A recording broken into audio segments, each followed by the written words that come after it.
Hey kindergarten, hope you're having a great Tuesday today and you're ready to get started with some math. So today for our number talk, we're going to practice counting. We're going to practice counting forwards and backwards. So here's a little hundreds chart that I have. We're not going to go all the way to 100. We're just going to practice going to 20 today, okay? So let's practice counting forwards to 20. Ready? Count with me. 1, 2, 3, 4, 5, 6, 7, 8, 9, 10, 11, 12, 13, 14, 15, 16, 17, 18, 19, 20. Okay, so we made it all the way to 20. Now we're going to go backwards. So that means we start at 20 and go backwards all the way to 0. So count with me, ready? 20, 19, 18, 17, 16, 15, 14, 13, 12, 11, 10, 9, 8, 7, 6, 5, 4, 3, 2, 1. What comes after 1? Or before 1, actually, not after. Before 1?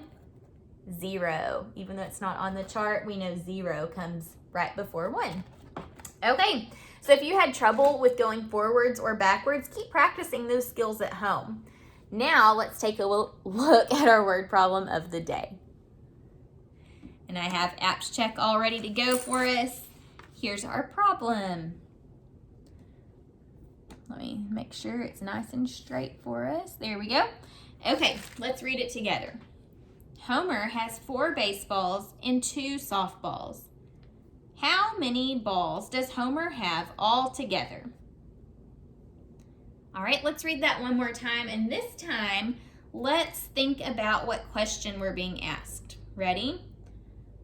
Homer has 4 baseballs and 2 softballs. How many balls does Homer have all together? What question are we being asked to solve? How many balls does Homer have all together? See, it ends with a question mark. So this is a question that we have to answer. Now let's listen and see if we can hear anything important about the different balls. Ready? Homer has 4 baseballs and 2 softballs. What's important there?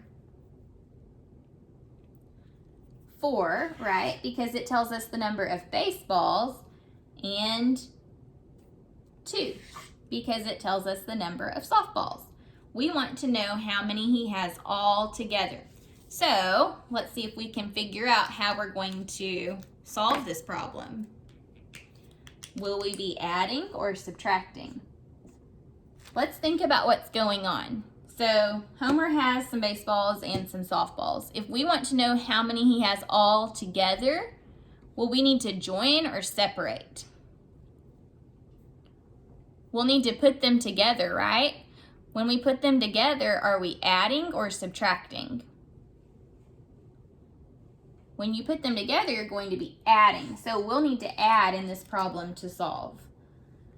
So our number sentence will be 4 plus 2. And once we add 4 and 2 together, we'll know how many there were all together. So if you have some pencil and paper or a dry erase board and marker at home, you can press pause right now and solve this on your own. And then when you're done, press play and we'll check it together.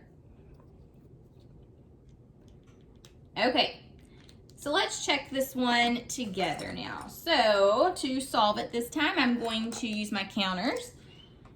So Homer had 4 baseballs. So I'm going to put out 4. 1, 2, 3, 4.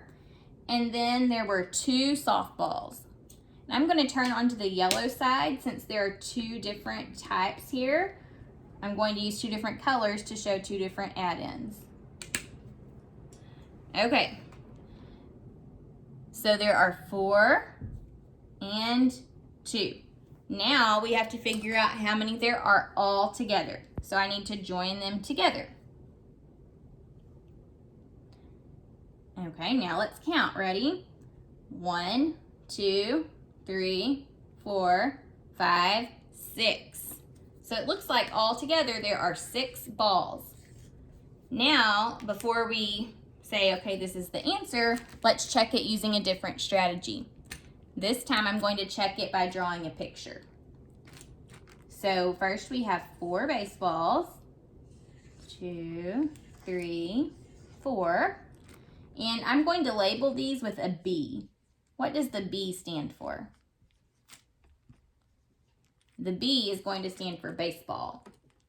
And then 2 softballs. 1, 2. And I'll put an S in them for softballs. Now we need to add them together, so we'll count them all together. Ready? 1, 2, 3, 4, 5, 6. So we got the same answer again of 6. So we know 4 plus 2 equals 6. Did you get 6 as your answer? Good job. Alrighty, now let's look at some coins. So hopefully yesterday you practiced naming the coins at your house. We're going to practice naming them again today. Like I said yesterday, it's a little tricky to teach coins over video, so it's going to take you practicing at home. All right, let's go over the coins together. What is this coin? This is the head side, and here's the tails side. This is the penny. How much is a penny worth? It's worth 1 cent, and you don't have to know that. But like I said yesterday, it can be good if you know how much they're worth too. So this is a penny. What coin is this? This coin, whoa, I dropped it. Here's the tail side. Here's the head side. What coin is this? This is a nickel. All right, how about this coin? This is a dime. There's the head side and the tail side. So this is a dime. And the last coin that we learned in kindergarten is this one. Here's the head side and the tail side. What coin is this? Do you remember its name? This is a quarter. Okay, so we have penny, nickel, dime, and quarter. Now, if I put these, I could put them in order from the largest coin to the smallest coin by size. What's the largest out of the 4 of these coins? The largest coin is the quarter. Okay, what's the smallest coin? And we're just talking about by size, not by how much they're worth, by size. Which one is the smallest in size? Well, it looks really close to the penny and the dime. I put them on top of each other. The dime is just a tiny, tiny bit smaller. So the dime is the smallest coin. And then where do penny and nickel go in this order? Is the nickel going to be the larger one, or is the penny larger? The nickel is larger, and then the penny is the next largest compared to the dime. So here they are in order from largest to smallest, or I could do smallest to largest just by flipping them around. So smallest to largest. I've got smallest being dime, and then the next smallest, penny. One that's a little bit bigger than that's the nickel, and then the largest one's the quarter. Okay, so at your house again today, practice naming these coins.